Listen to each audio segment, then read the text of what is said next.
चलिए आज हम आपको मिलाते हैं एक ऐसे स्टूडेंट ने जिन्होंने अपनी कड़ी मेहनत से एक बार में ही सीटेट का पेपर अटैम्प्ट कर लिया। आपको ये जानकर तो और भी हैरानी होगी कि ये जो स्टूडेंट है वो अभी वो टीचिंग पूरा उन्होंने अपना कोर्स क्वालिफाई भी नहीं किया है। अपेयरिंग में यानी कि फर्स्ट ईयर में ही स्टार्टिंग में ही अपनी कड़ी मेहनत से उन्होंने क्या किया है, सीटेट का एक पेपर करने में जो है स्टूडेंट्स को, कैंडिडेट्स को इतनी मतलब मेहनत करनी पड़ती है। और इस बच्चे ने जो है क्या किया है, दोनों पेपर, बोथ पेपर वो भी बहुत ही अच्छे मार्क्स से क्या किए हैं, क्वालिफाई किए हैं। रिजल्ट आपके सामने है। और अब और जो ये स्टूडेंट है इसका नाम ईशा है।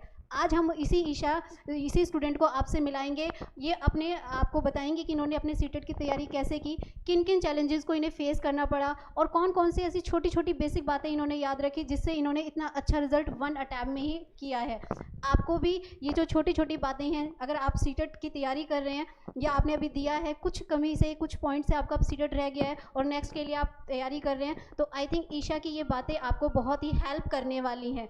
तो चलिए आज आपको मिलाते हैं ऐसी होनहार स्टूडेंट से जिन्होंने फर्स्ट अटैम्प्ट में ही क्या किया है, सीटेट क्वालिफाई कर लिया है। तो ध्यान से इनकी बातों को सुनिएगा, ज़रूर आपको इनसे मोटिवेशन मिलेगा। तो welcome Isha. Thank you ma'am, thank you sir. So hello everyone, my name is Isha and इस साल मैंने अपना सीटेट क्लियर किया है। तो सबसे पहले तो मैं ये कहना चाहूँगी कि both the teachers, Poonam ma'am end of course piston sir का काफ़ी सपोर्ट रहा एंड ऑफ कोर्स CCH का लगातार कंटिन्यूस सपोर्ट रहा और गाइडेंस मिलती रही। तो मैं यही कहना चाहूँगी कि काफ़ी सारे चैलेंजेस को फेस करना पड़ा बीच में, जैसे चाइल्ड साइकोलॉजी CDP जो है उसमें प्रॉब्लम्स आई, थोड़ा बहुत मैथ्स में भी प्रॉब्लम था, बट सर ने उसको क्लियर किया, क्लासेस ली हमने और मॉक टेस्ट लगाए, प्रीवियस ईयर क्वेश्चंस भी सॉल्व किए। तो this was how I cleared it. Isha, थोड़ा सा सब्जेक्ट्स के बारे में बताओ कि हमें किस सब्जेक्ट पे कितना फोकस करना चाहिए और मतलब इसके लिए हमें कितना पढ़ना है। जैसे बच्चों के माइंड में रहता है कि पूरा दिन पढ़ना है, तो क्या पूरा दिन पढ़ने वाला कुछ ऐसा है या हमें पर्टिकुलर एक जो है किस सब्जेक्ट को कितनी टाइम देना चाहिए? आपने किस तरह से अपने पेपर के लिए तैयारी की? मैम पूरे दिन तो पढ़ने की ज़रूरत नहीं है, इतना स्ट्रेस लेने की ज़रूरत नहीं है। जैसे बच्चे बहुत प्रेशर ले लेते हैं, स्ट्रेस ले लेते हैं कि सीटेट का एग्ज़ाम है, पूरे दिन लगे रहते हैं, बट CDP जो है सब्जेक्ट, उस पर ज़्यादा कंसंट्रेट करने की ज़रूरत है क्योंकि उसमें रट्टाफिकेशन नहीं है। अगर आप रट्टा लगाओगे तो आप भूल जाते हैं एग्ज़ाम में। कॉन्सेप्ट्स अगर क्लियर होंगे तो हम CDP क्लियर कर सकते हैं। और यही बात लैंग्वेजेस की, तो मैम ने मेरे को पहले ही बताया था कि जो लैंग्वेज आपको टफ़ लगती है आप उसको लैंग्वेज 2 के उसमें ले सकते हैं। और लैंग्वेज 1 में मैंने इंग्लिश लिया था, तो हिंदी मेरे लिए थोड़ा सा टफ़ था, तो मैम ने हेल्प की थी। हिंदी के लिए कुछ टर्म्स मैम ने बताए थे जिसको मेमोराइज़ किया, प्रैक्टिस किया, जिसकी वजह से मैं हिंदी भी क्लियर कर पाई।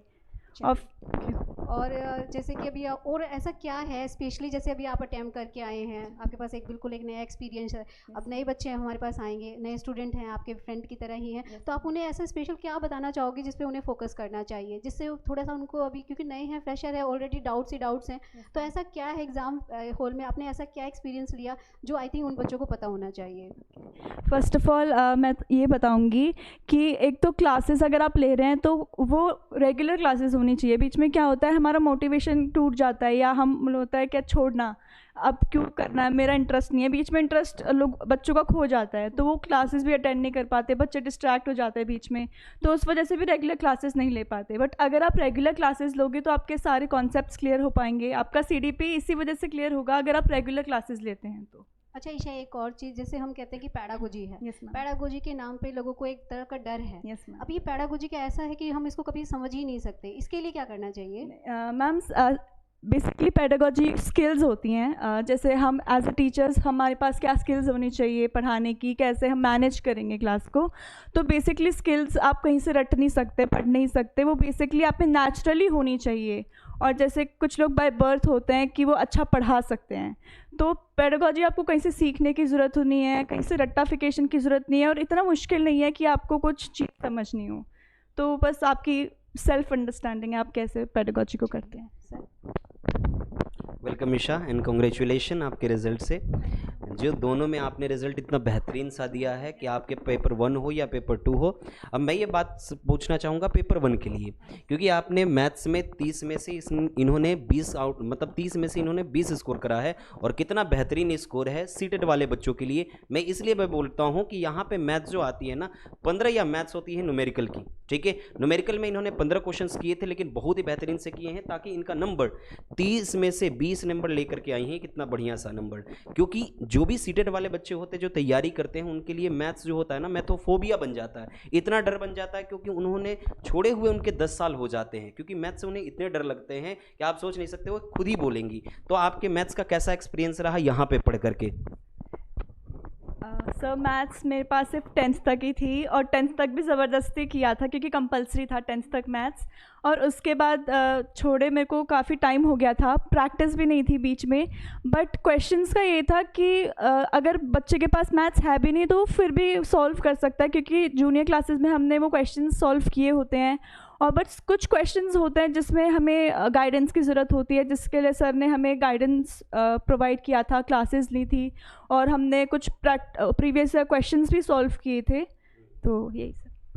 तो जैसे मैं ये बोल दूं कि जैसे मैंने बोला कि भाई 15 क्वेश्चन है, नंबर से बहुत ही ज़्यादा क्वेश्चंस आ जाते हैं। यही 4 या 5 क्वेश्चन ऐसे हो जाते हैं ना जो लैंग्वेज बैरियर होते हैं, लैंग्वेज बैरियर कि हम समझ नहीं पाते हैं। जैसे हमारे टाइम वाले क्वेश्चंस हो जाते हैं, मेजरमेंट वाले क्वेश्चंस हो जाते हैं, ये सारे के सारे क्वेश्चन आपके पेपर 1 में पूछे जाते हैं। अगर आप पेपर 2 के लिए आते हो, पेपर 2 के लिए मैथ्स के लिए आते हो, तो आप पेपर 2 में थोड़ा सा क्या हो जाता है, ब्रीफिंग पढ़ना पड़ता है। लेकिन अगर पेपर 1 के लिए हो तो आपको कोई दिक्कत नहीं है मेरे भाई, जितना गाइडेंस यहाँ पे दिया जाता है, जितना अच्छे तरीके से यहाँ पे पेपर करवाया जाता है, मॉक टेस्ट करवाया जाता है, वही काफ़ी है आपके लिए। क्योंकि यहाँ पे इन्होंने मॉक टेस्ट दे रखा है, मैथ्स का भी मॉक टेस्ट दे रखा है, इन्होंने बहुत बढ़िया करियर क्रैक हब के प्लेटफॉर्म से बहुत अच्छे तरीके से किया है, ठीक है। तो आप और भी गाइडेंस बताओ मैथ्स के लिए, ताकि और भी बच्चे थोड़ा सा नंबर में जो है कंफ्यूज रहते हैं कि भाई हम करे से करे क्या इसमें। नंबर्स का तो यही है कि एक बेसिक अंडरस्टैंडिंग तो होनी ही चाहिए जो हमें जूनियर क्लासेस से मिलती है, और अगर आपके पास वो अंडरस्टैंडिंग में नहीं है तो पिस्टन सर आपके साथ हैं आपको सपोर्ट करने के लिए। आपको बेसिक से बेसिक ट्रिक सर आपको बताने के लिए तैयार हैं। अगर आपको मल्टीप्लिकेशन, डिविजन जैसे बेसिक चीज़ कॉन्सेप्ट्स में भी कन्फ्यूजन होती है तो सर आपके साथ हैं आपको वो तक बताने के लिए। तो फिर अगर पिस्टन सर आपके साथ हैं तो आपको टेंशन लेने की कोई ज़रूरत नहीं है, specially for maths. So this is what I want to say. बहुत बहुत बधाइयाँ आपके इस रिज़ल्ट से। आगे आने वाले हमारे जितने भी बच्चे हैं उनके लिए भी भाई आप लोग मोटिवेशन हो जाओ कि आप इन्होंने पहली बार में ही इतना बढ़िया रिज़ल्ट दिया है, तो आप भी यहाँ से लेकर के जाओगे मेरे भाई रिज़ल्ट। सो आप लोग आओ यहाँ पे, आप तैयारी करो अपने सीटेट की, आगे आने वाले एग्ज़ाम की। अब पुनः मैम जो भी बता रही है उसको थोड़ा सा ध्यान से आप सुन लो। चलिए ईशा, ये तो सीटेट की बात हुई, आपका फर्स्ट स्टेप तो क्लियर हो गया है। अब आगे के क्या प्लान्स हैं? जैसे भी आपको पता है कि आपकी केवीएस की वैकेंसीज़ हैं, डीएसएसबी की वैकेंसीज़ है, सीसीएच ने अपना सीटेट का रिजल्ट तो बहुत अच्छा दिया है। अभी हमारा केवीएस का बैच भी जो है वो कंप्लीट बैच जो है आपको नेक्स्ट वीक से मिल जाएगा। तो आप क्या चाह रहे हैं कि आप हम सीटेट करने के बाद केवीएस का हमारे पास जो है लेना चाहेंगे?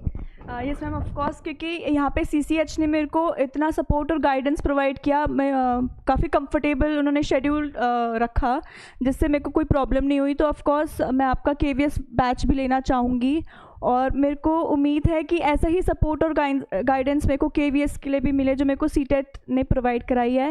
And I would just like to thank CCH and all the teachers, teaching and non teaching staff, जिनका सपोर्ट और गाइडेंस लास्ट टाइम तक रहा, रिज़ल्ट के दिन तक रहा। नहीं तो ये रहता है कि एग्ज़ाम तक ही लोग सपोर्ट कर पाते हैं, एंड तक नहीं करते हैं। तो फिर यही सपोर्टिंग सिस्टम, इनका जो मैनेजमेंट सिस्टम बहुत अच्छा था। So thank you. चलिए, तो ये तो आपने ईशा से सुना, और जैसा ईशा ने बताया कि अभी हमारा, ईशा और मैं भी आपको बता रही हूँ, अनाउंस कर रही हूँ कि हमारा जो है केवीएस का ऑनलाइन बैच आ रहा है, कंप्लीट बैच आ रहा है। जैसे हम सीटेट में पूरा हार्डवर्क किया है वैसा ही हम केवीएस में भी करेंगे, और आगे आने वाली टीचिंग सभी वैकेंसीज आपको टाइम टू टाइम जो भी इंफॉर्मेशन चाहिए वो सीसीएच की तरफ से आपको मिलती रहेगी। तो उसके लिए चैनल को सब्सक्राइब कर लीजिएगा, वीडियो को लाइक करिएगा। Thank you so much. और ज़्यादा से ज़्यादा बच्चों में शेयर करो ताकि ये सारी चीज़ें, न्यूज़, ये मोटिवेशन उन सभी बच्चों के पास पहुँच सके।